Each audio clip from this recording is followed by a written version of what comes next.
नमस्कार, मेरा नाम आलोक है। आप लाइव स्ट्रीम देख रहे हैं। पप्पू यादव की ज़मानत को लेकर के काफ़ी सारी जो बातें हैं वो सामने निकल के आई, काफ़ी सारी कठिनाइयाँ भी हुई।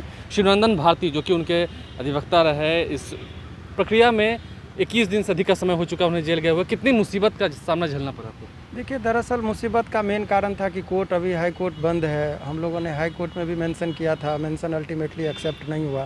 तो ऐसे परिस्थिति में लोअर कोर्ट को भी लॉकडाउन को लेकर इंस्ट्रक्शन था कि आप बेल मैटर में केवल अर्जेंट मैटर को ही देखिए, तो अर्जेंट मैटर में बेल को नहीं सुन रहा था। फिर हाई कोर्ट जो है सो आदेश एक निकालते हैं, उसी आदेश के आलोक में जो है सो फिर वहाँ पर लोअर कोर्ट में सुनवाई हुई।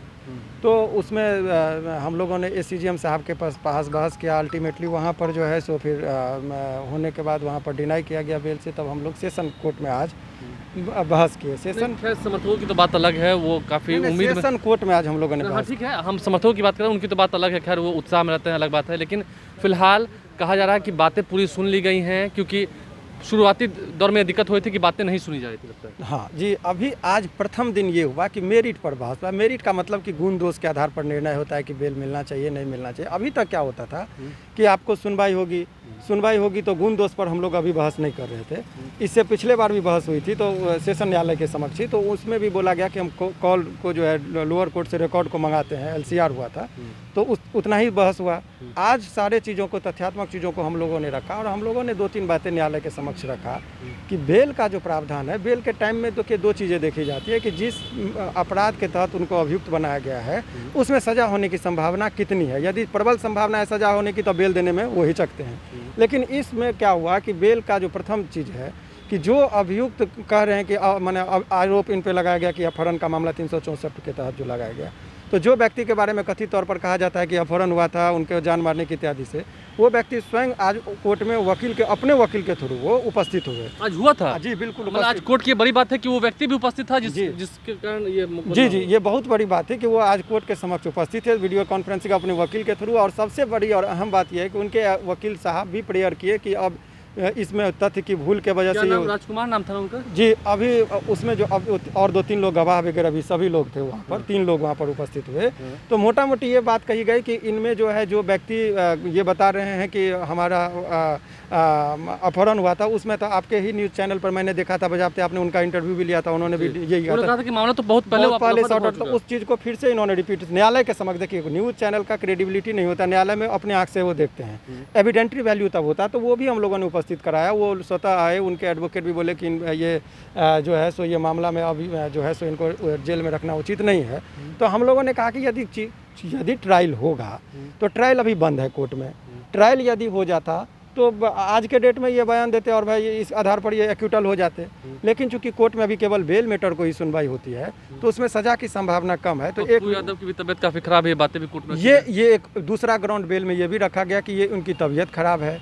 और बहुत अहम बात आप समझिए कि जेल जब होता है किसी भी, और कस्टडी यदि मान लीजिए कि मिसयूज का केस था, मिसयूज का मतलब ये यहाँ पर समझने की ज़रूरत है कि बेल आपको दिया जाता है और बेल के बाद यदि तारीख पर आप किसी कारणवश उपस्थित नहीं होते तो, लेकिन जानबूझकर अनुपस्थित होते हैं तब कहा जाता है कि मिसयूज किया। इनको कोई खबर ही नहीं थी, एक बात। दूसरी बात जो मेरिट पर हम लोगों ने रखा कि यदि आप कह रहे हैं कि 89 का केस था, 93 में ये कहते हैं कि 93 से लेकर अनुपस्थित थे कोर्ट में कॉग्निजेंस जब, तो सवाल ये है कि जब इस केस में देखिए कि 2013 तक वो जेल में थे, 14 वर्ष वो जेल में काट चुके हैं, नंबर 1। नंबर 2, 2020 में भी आंदोलन के दौरान वो जेल में गए थे।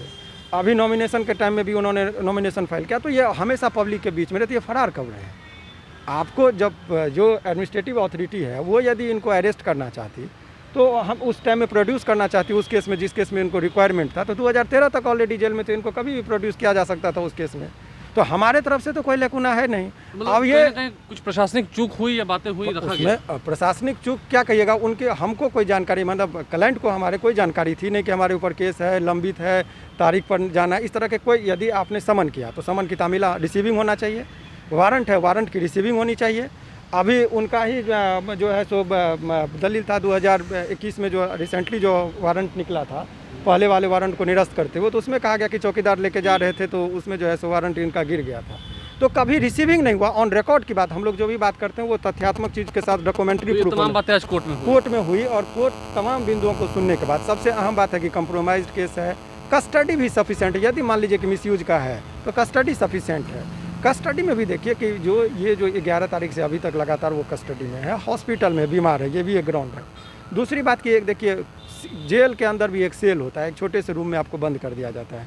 कमोबेश इनकी स्थिति सेल वाली है, एक छोटा सा रूम है, उस रूम में वो इतने दिनों से लगातार 20-22 दिन हो गया, उस दिन से उसी छोटे से रूम में छोटा सा एक कमरा है, उससे बाहर निकले नहीं हैं।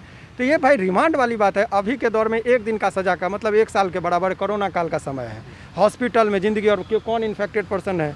तो ऐसे परिस्थिति में आप कल्पना कर सकते हैं कि बहुत कष्टकारक है, बहुत पीड़ादायक है जेल में, और जो गंभीर मामला नहीं है उसमें 1 सेकंड भी जेल में रहना उचित नहीं है। तो ये तमाम बातों से हम लोगों ने न्यायालय को अवगत कराया। अल्टीमेटली न्यायालय जो है अपने डिसीजन को रिजर्व रखे हैं, और हम लोग होपफुल हैं, क्योंकि न्यायालय के प्रति हम लोगों का आदर होता है। लेकिन न्यायालय के प्रति आदर है, उनके समर्थक भी कह रहे हैं, उन्होंने तमाम उन बातों का जिक्र किया है कि आखिर न्यायालय के अंदर क्या कुछ हुआ और फिर जब बातें सामने निकल के आई वो आपसे छुपी नहीं है। बहरहाल हमारे चैनल को सब्सक्राइब कर लें, साथ साथ फेसबुक पेज भी लाइक करें। धन्यवाद।